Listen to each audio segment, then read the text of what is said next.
Hi, welcome back to protector Telugu channel. So markets అయితే super positive. Bank nifty 312 points plus and nifty 150 points రఫ్లీ. Extraordinary performance అని చెప్పొచ్చు. And యాక్చువల్గా అయితే Nifty చూసినా బ్యాంక్ నిఫ్టీ చూసినా నేను లాస్ట్ ఫ్రైడేనా సాటర్డేనో ఒక వీడియో చేశాను. ఇంకా సీలింగ్ ఏమి ఉండదు, ఎనీ డిప్. నిఫ్టీ ఏమో కరెక్షన్ ఉంది. ఓకే, సో ఒక రఫ్లీ ఒక 1000 పాయింట్ షార్ప్ కట్ ఉంటుంది నిఫ్టీలో.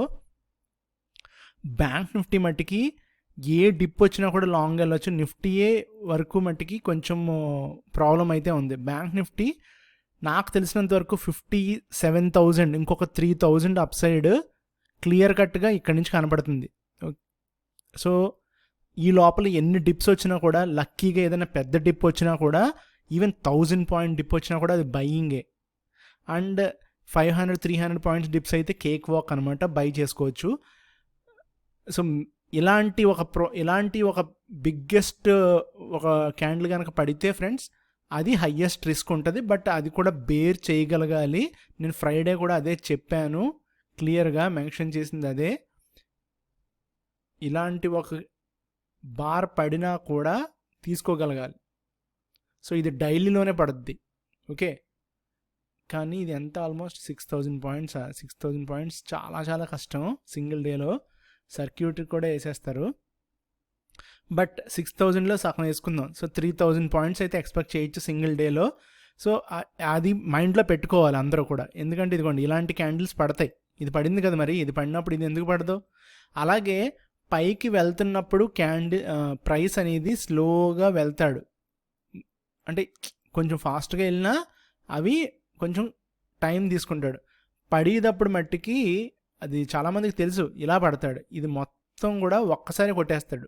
సో అది మైండ్లో పెట్టుకునే ట్రేడ్ చేసుకోవాలి. ఇప్పుడు నుంచి రిస్క్ ఉంది, risk on. Especially Nifty risk on. Bank Nifty by on dips. Nifty మట్టికి ఒక 1000 పాయింట్ డిప్ ఉంది. అది రేపు వస్తుందా ఎల్లుండి వస్తుందో ఎవరికి తెలియదు. But just wait for that. Okay, so ఇదిగోండి, నిఫ్టీ 1000 పాయింట్ డిప్ అయితే ఉంది, క్లియర్ కట్గా ఉంది. ఇదిగోండి, నేను ఎక్కడి వరకు డ్రా చేసాను చూద్దాం. 23,000 అంటే 24,000 డ్రా చేశాను కదా. ఇక్కడ నుంచి 26,000 దగ్గర ఉంది. 2,000 ఉంది. 2,000 వద్దులే, 1000 వేద్దాం. 24,700 ఇంకా పైకి వేద్దాం. 24,000. ఇదిగోండి, సో ఇక్కడికి నేను పెద్ద దూరం కూడా వేయలా కదా. దూరం కూడా I mean not too far away from the current price. So 1000 point dip, it can come down in a single day. So ఎవరైతే నిఫ్టీ మీద ట్రేడ్ చేస్తున్నారో ఈ డ్రాప్ ఎక్స్పెక్ట్ చేయండి. ఈ వీక్లోనే ఎక్స్పెక్ట్ చేయొచ్చు, నెక్స్ట్ వీక్లో ఎక్స్పెక్ట్ చేయొచ్చు.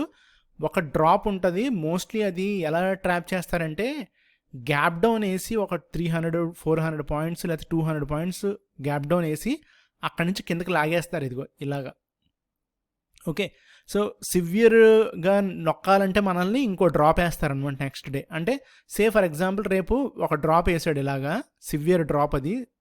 సో నెక్స్ట్ డే ఇంకో డ్రాప్. దీంతో మొత్తం వ్యానిష్ అయిపోతారు. ఇంకెవరు కూడా లాంగ్స్లో ఉంటారు అనమాట. ఎందుకంటే ఇదిగోండి, ఇలాంటి డ్రాప్ పడద్దని ఎక్స్పెక్టేషన్స్ ఉంటాయి. ఓకే, బట్ పడి ఇది. సో నేను మళ్ళీ చెప్తున్నాను కదా, మొన్నటి నుంచి లాస్ట్ వీక్ అంతా ఇదే చెప్పాను, ఈ స్టోరీయే చెప్పా. సో మళ్ళీ అదే స్టోరీ ఎందుకు చెప్తున్నానంటే, ఒక డ్రాప్ ఉంది, ఆ డ్రాప్ కోసం వెయిట్ చేస్తే 15% నుంచి 20% రిటర్న్ ఉంటుంది స్టాక్స్లో. ఇండెక్స్లో అయితే దాదాపుగా ఒక 2-3% పాజిటివ్లో ఉంటాం అనమాట. 2-3% అంటే హ్యూజ్ యాక్చువల్గా. Okay, so 2% at least. 2%. సో ఈ వీక్ అంతా కూడా ఫ్రెండ్స్, ఈ వీక్లో డిప్స్ వచ్చినా కూడా బ్యాంక్ నిఫ్టీలో అయితే లాంగ్స్ వెళ్ళొచ్చు, కానీ నిఫ్టీ మట్టికి కొంచెం ఆచి తూచి ట్రేడ్ చేయండి. ప్రస్తుతానికైతే నిఫ్టీ కూడా లాస్ట్ వీక్ అంతా కూడా థర్స్డే ఫ్రైడే లేపి కొట్టాడు. అండ్ ఇవాళ కూడా చాలా చాలా బాగా ట్రెండ్ అయింది. So let's see.